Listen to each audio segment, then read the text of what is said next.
Muy buenos días, amigos y amigas de Radio Fe y Alegría que nos sintonizan a esta hora de la mañana en esta emisión de Voces de la Ciudad, transmitido de lunes a viernes a partir de las 10 de la mañana en vivo y en directo para todos ustedes a través de esta plataforma radiofónica ubicada en pleno casco central de Maracaibo, justamente en el sector El Tránsito. Soy Graciela de Los Ángeles Portillo y les doy la bienvenida a este espacio dirigido y diseñado especialmente para usted y además en marco de este 22 de abril del año 2022, que es un día muy especial, muy importante, y les voy a comentar rápidamente por qué. Fíjense que el día de hoy es el Día de la Tierra, oficialmente Día Internacional de la Madre Tierra. Es un día celebrado en muchos países el 22 de abril. Hay muchos factores para, no sé si celebrar sea la palabra más indicada, pero sí para tomar conciencia, porque es un día para rendir homenaje a nuestro planeta y reconocer a la Tierra como nuestro hogar, así como lo han expresado distintas culturas a lo largo de la historia, demostrando la interdependencia entre sus muchos ecosistemas y los seres vivos que la habitamos y que hoy en día enfrenta muchas situaciones, como el calentamiento global, el cambio climático. En ese sentido, iniciamos nuestra sección La Entrevista con nuestra invitada del día de hoy, quien es Jacqueline Pérez Argüello, quien es representante de la Asociación Civil para la Conservación de la Cuenca del Lago de Maracaibo y quien se define además como una activista ambiental. Muy buenos días, bienvenida. Hola, buenos días. Muchas gracias por la invitación, especialmente en un día como este, que es especial para todos los ambientalistas. Sí, completamente. En ese sentido, ¿cuáles serían, los motivos para abordar este día tan importante? Bien. Mire, siempre que vamos a homenajear a alguna, a hacer un onomástico, a celebrar una efeméride, siempre decimos, bueno, el Día de la Madre debería ser todos los días, el Día del Padre, el Día de esto, igual con el Día del Ambiente, pero no todos los días podemos estar celebrando. Cuando tú dices la palabra celebrar, es en sí como rendir homenaje, porque tenemos estructurado que celebrar es estar con una copa en la mano, salud. Bueno, es realmente como rendir honores, recordar, hacer una reflexión de la efeméride que estamos tomando. Te digo los orígenes del Día de la Tierra. En sí, eso empezó en los años 70, con todo el movimiento ambiental que empezó a generarse en esa época, cuando Naciones Unidas ya en el 72 instó a los gobiernos que asumieran la administración de los recursos naturales ya en ese tiempo, porque realmente se estaba viendo que ya se estaban presentando ciertos síntomas o señales ambientales. Agua para consumo humano no estaba llegando a gran parte de la población. Las tierras no estaban empezando a producir en calidad y en cantidad como antes, y el aire se estaba enrareciendo. Entonces fue allí como los primeros indicadores que se dieron a conocer. No es que allí empezó, el historial o el background es mucho más atrás, pero fue como empezarlo a divulgar. Y fue un senador norteamericano quien dijo desde el 70 que debería escogerse como un Día de la Tierra a nivel mundial, donde la gente reflexione en cada país la situación que estaba. Pero no fue sino 20 años después, en 1990, cuando Naciones Unidas lo asumió y declaró el Día Mundial de la Tierra. Debemos reconocer que hay fechas que son nuestras nacionales ambientales y hay unas internacionales. También las fechas ambientales hay muchas. Hay el Día de la Biodiversidad, de los bosques, de los humedales, del agua, pero cada país también las celebra de acuerdo a sus estaciones. Por lo menos el Día del Árbol, porque estamos en plena primavera, pero en otros países se celebra en otras fechas. Y así, entonces es una manera de divulgar y dar a conocer cuál es realmente la situación a nivel mundial del planeta Tierra. En ese sentido, según el trabajo y las investigaciones que usted ha podido realizar, ¿cómo está el tema ambiental en nuestra región? sobre todo por todo esto y este fenómeno inesperado que tuvo que ver con el cambio climático. ¿Ha empezado a tener algunas manifestaciones en nuestra región? Sí, y las va a tener más, no solamente aquí en nuestra región, sino que a nivel mundial. El cambio climático es una realidad. Hablemos, ¿qué es el cambio climático? Okay. Bueno, primero decir que es una realidad, no es un cuento de ciencia ficción, lamentablemente no lo es una realidad.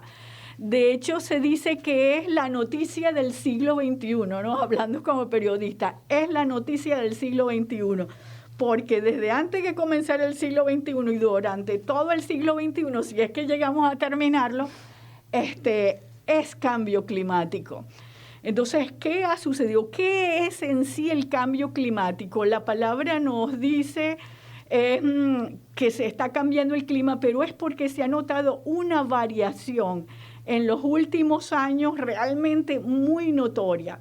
Cambio climático ha existido siempre, casi desde la misma creación del planeta. Creación cuando surgió, o como se le quiere decir, los evolucionistas o los creacionistas, pero ha existido el cambio climático. Pero últimamente, me lo podré quitar. Adelante, como se sienta más. Disculpe, pero en los últimos años se ha notado que se ha acentuado. Entonces son lo que se llama la variación en el cambio climático y se viene estudiando porque se ve que tanto el Polo Norte como el Sur, la Antártida y el Ártico se están viendo afectados. Estamos viendo que hay mayor incidencia de inundaciones y también de sequías. O sea, estamos teniendo esas estaciones drásticas. Eso es en sí el cambio climático. ¿Y a qué se debe?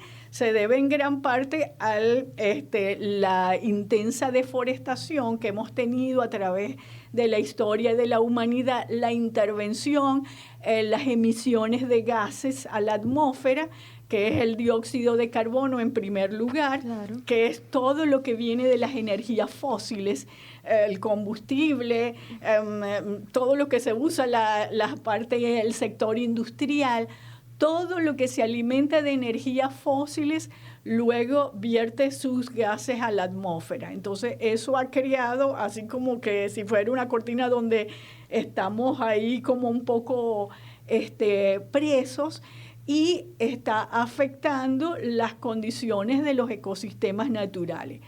Hay cambio climático por razones naturales. La misma naturaleza, en sus procesos de reacomodo, el planeta puede ir cambiando. Pero las últimas que se han visto son las que se les dice de carácter antrópico, las hechas por el ser humano, porque esto es una intervención. Realmente, yo te dije, la situación ambiental empezó a alterarse muchísimos años atrás, cuando el ser humano, más de las cavernas, en la parte antrópica, empezó a tomar más de lo que necesitaba. Pero bueno, fue lo que se llamaba el daño permisible, que es el daño que la misma naturaleza es capaz de absorber y de manejar y de digerir. Pero luego de eso hubo un hecho que se llamó la Revolución Industrial. La Revolución Industrial empezó a catapultar todas esas situaciones y fue en aumento y en aumento hasta llegar a cómo estamos hoy día. Entonces, sí, eso afecta. Yo creo que no hay un lugar, va a quedar un lugar en la Tierra que de un modo u otro se vaya a ver afectado. Venezuela, el estado Zulia y las autoridades, yo que vengo del antes Ministerio del Ambiente, están trabajando todos, las autoridades, los movimientos ambientales, las ONG, los investigadores, las universidades, en ver cuáles son las áreas más vulnerables a que puedan ser afectadas. Okay. Y en eso se está el estudio, a ver que aquí en el Zulia, ¿cuáles pueden ser las áreas más vulnerables? ¿Ya hay resultados? Sí, pero no puedo decirlo porque eso tiene que decirlo un experto en el área. En ambiente hay expertos en diferentes categorías y además eso también se está todavía definiendo. Muchas de las costas, como podemos ver, se ve muy afectada con las inundaciones. Sobre todo en este momento de la sobre lluvia. todo en el momento de la Sur del lago en este momento está inundado. Sur del lago, esa parte por naturaleza es inundable.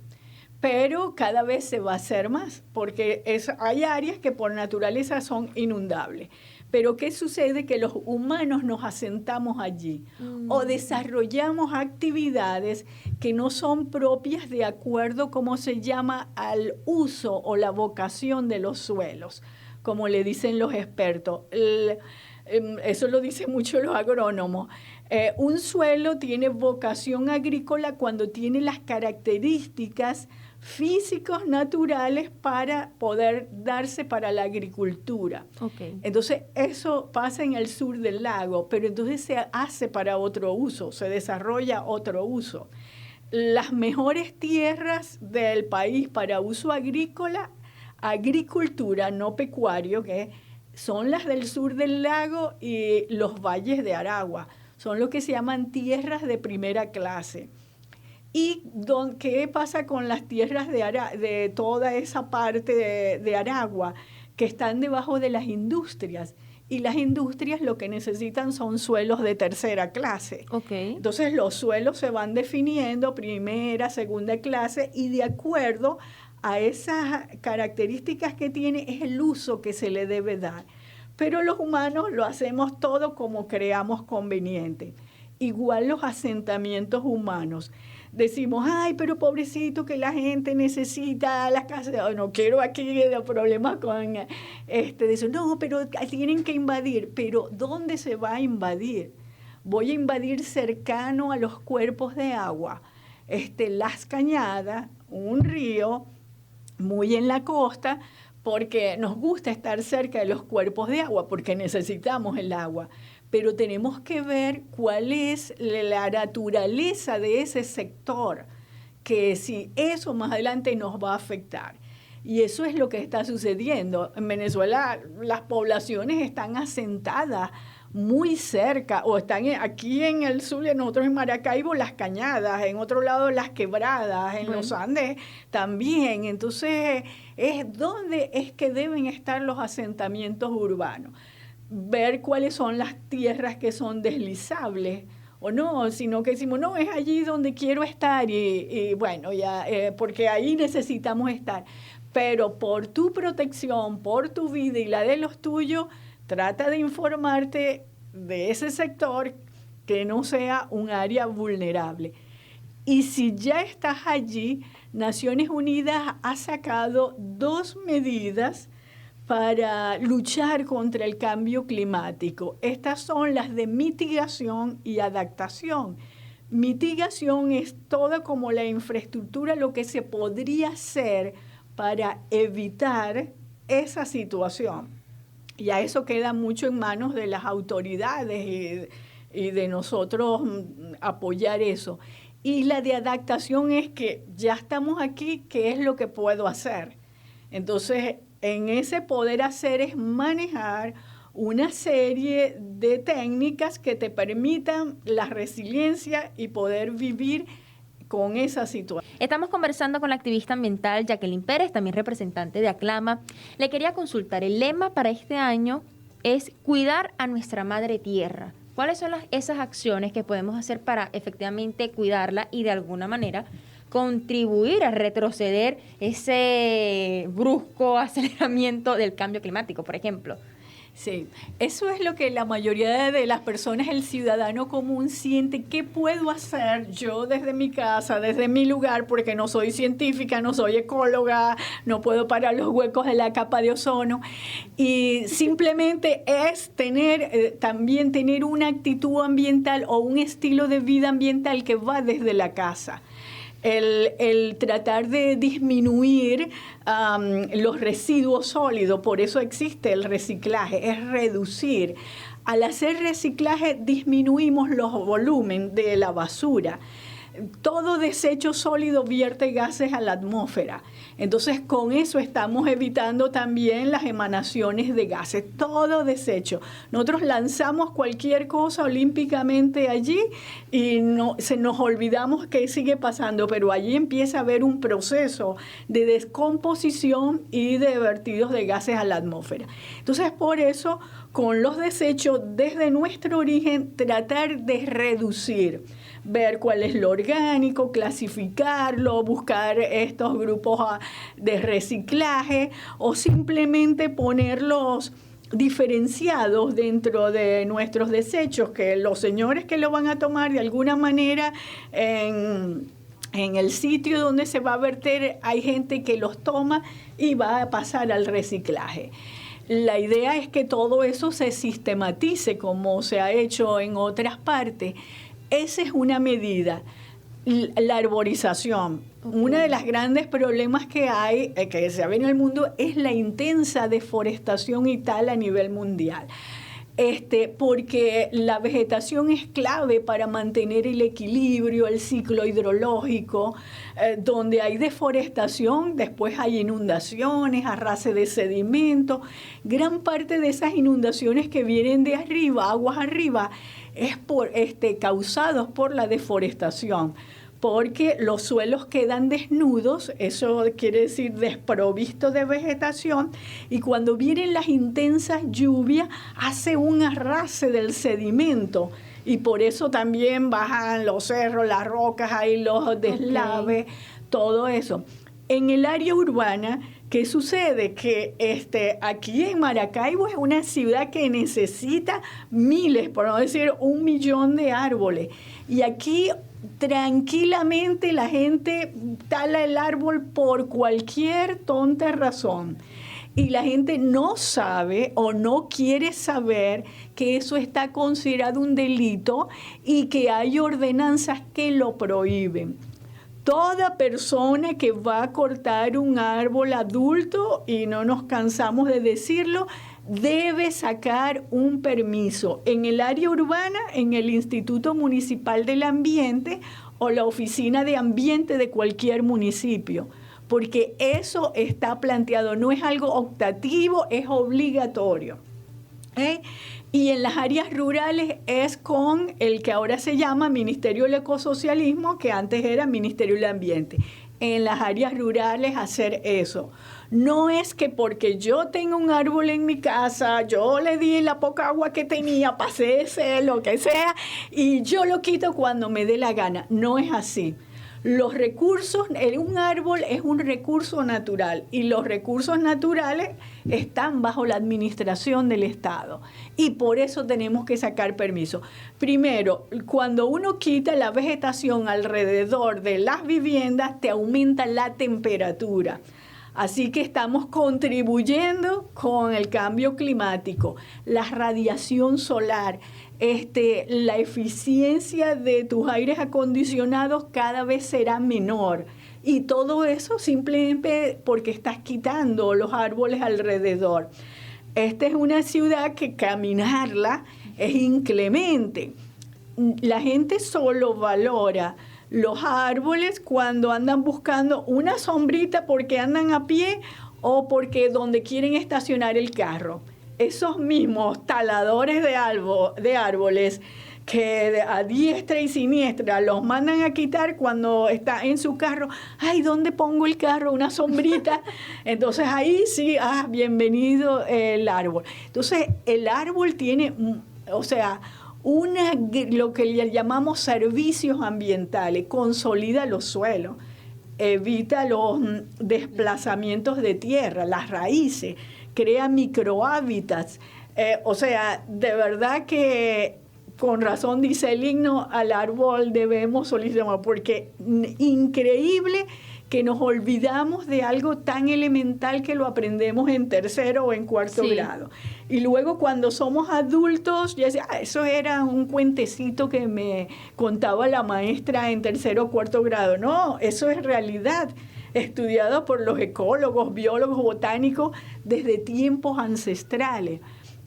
Por eso Arturo Eichler, que era una eminencia en botánica y que hemos estudiado con los libros de él, todo el que ha estudiado ciencias naturales y eso, dice la extinción de la humanidad comenzó con la tala del primer árbol y terminará con la tala del último árbol. Entonces, por favor, vamos a cada quien a poner un grano, semillas y plantar árbol.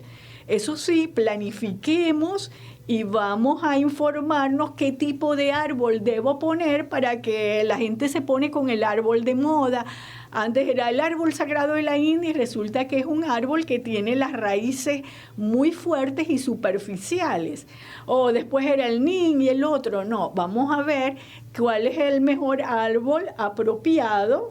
Hay árboles, y eso las mismas autoridades, el IMA, el Ministerio del Ambiente o Ecosocialismo, recomiendan cuando es en áreas verdes públicas, en las islas, en los parques y también en nuestras casas. Pero debemos arborizar, así sea lo que se llame mala hierba, porque es preferible que haya un monte allí a que estén los suelos desnudos. Entonces, mira, así sea mala hierba, está cumpliendo una función ecológica. ¿Cómo ha observado la participación de los representantes de la gobernación, la alcaldía, esa interacción también con las organizaciones de la sociedad civil? Porque yo soy una de las personas que piensa que el trabajo mancomunado es sumamente importante, que involucra a todos esos actores de la sociedad. Sí, por supuesto. Es que en lo ambiental es transversal a todas las actividades humanas y así fue declarado por Naciones Unidas, no es algo que nosotros inventamos. De hecho, por eso se ha venido desde 1992, desde Río, se creó la Agenda 21, que esa era una agenda para cumplirla tanto gobiernos como los representantes de la sociedad civil, todas las ONG, y hay una parte de corresponsabilidad entre los gobiernos y también las comunidades y la sociedad civil organizada. Entonces, dentro de eso podemos decir que los gobiernos son los administradores en sí de los recursos naturales en cualquier país. Los gobiernos son los que deben bajar las políticas públicas ambientales. Okay. Y son los que bajan también lo que se llaman las leyes nacionales, las leyes macro. Y de allí empieza a bajar al ejecutivo regional, las gobernaciones y al municipio, que es el más cercano al vecino. Los municipios realmente crean las ordenanzas que van más directamente al ciudadano común. Entonces, que en este orden de ideas es que vemos que tenemos que seguir las líneas y las políticas públicas nacionales. Y en Venezuela tenemos un gran ordenamiento jurídico ambiental y fuimos de los primeros de Latinoamérica en tener un Ministerio del Ambiente. De toda Latinoamérica, Venezuela fue el primer país en tener un Ministerio del Ambiente y el primero en tener una legislación ambiental. Se marcó una tendencia allí. Eso fue entre 76 y 77. Y el Ministerio del Ambiente nuestro fue el cuarto del mundo. Wow. Imagínense, del cuarto del mundo, entre los países del primer mundo y nosotros de allí. Entonces, eso tenemos un gran bagaje y de algún modo experiencia en esta parte ambiental. Cuando existen estas ordenanzas ambientales que hemos hablado, hay de las ordenanzas para el arbolado público, lo que te dije, hay que sacar permiso para talar un árbol, está la ley de protección a la fauna silvestre y doméstica. Hoy día se está levantando procedimientos y llevando preso a quien está maltratando animales domésticos. Ahí están los amigos de Mapache Coaventura con el tema de la fauna. Ellos son de fauna silvestre. Ajá. Todo eso parte de las líneas que debe cumplir el Estado y eso se cumple y se da esta parte. Y la otra parte es la que la población tiene que responder a eso. Y hay muchas ONG, asociaciones, fundaciones de tipo ambiental, o no importa que no sean ambiental, cultural, que también tienen que insertarse en lo ambiental. ¿Cómo lo pueden hacer? ¿Cómo lo podemos insertar? Mira, la gente ve que la parte de ambiente es como algo independiente de cualquier otra cosa. A veces los mismos agentes que están en los puestos gubernamentales también lo ven así, y no es así, es un eje transversal. Cuando uno va a una comunidad y le dicen, mire, ¿qué problemas tiene? Entonces uno le dice, mire, yo soy de la parte de ambiente, cuando yo estaba en el ministerio. Entonces dice, bueno, de eso hablamos luego, pero yo los problemas que tenemos el problema del agua. Tenemos el problema de la basura, tenemos el problema de las aguas negras. Esas 3 cosas son problemas ambientales. Entonces, ¿qué pasa? Que vemos lo ambiental como que, no sé, la mariposa sacando el néctar de las flores, y claro, tenemos una imagen ahí romántica de que vamos o los jardines. No, lo ambiental es eso. Entonces, los países viven en base a sus recursos naturales. O sea, la economía de un país es en base a los recursos naturales. Entonces, cuando la mayoría de los países, y uno dice, bueno, pero otros viven del turismo, pero para vivir del turismo debe tener algo que realmente sea el gancho que ayude a desarrollar la infraestructura turística. Así es. Entonces, ¿por qué en Margarita dice, en Margarita todo es la hotelería, esto, y nosotros aquí no? Porque Margarita tiene buenas playas, pero no tiene petróleo. Entonces, ¿de qué son las playas? Eso es parte del recurso paisajístico natural. Tener buenas playas, eso es natural. O sea, ¿de qué vive el Estado? De ese recurso natural. Entonces, cada país va viendo qué es lo que tiene y desarrolla, como en Europa, que si en Francia, la Costa Azul, sus playas, pero ¿qué es la Costa Azul? Buenas playas. Igual en España, que perciben, dice, más por turismo que nosotros por petróleo, pero ellos a su vez van engarzando otros circuitos, el desarrollo de museos, de otras cosas, de la parte histórica, y todo eso se va vinculando, pero se vive es en base a los recursos naturales. El país que no tiene petróleo, que si tiene estaño, que tiene esto, que tiene bauxita, o tiene diamantes, o tiene buenas tierras como Argentina para exportar carne, los brasileños. Entonces, la madera, que están cada vez deforestando más el Amazonas. Entonces, los países prácticamente viven en base a sus recursos naturales. Nueva York les dice, bueno, pero Nueva York es Wall Street, se maneja todo lo de los negocios. Pero ¿cuáles son los negocios que maneja Wall Street? Los negocios que están basados en el manejo de recursos naturales, o que empresas usan los recursos naturales y los manejan.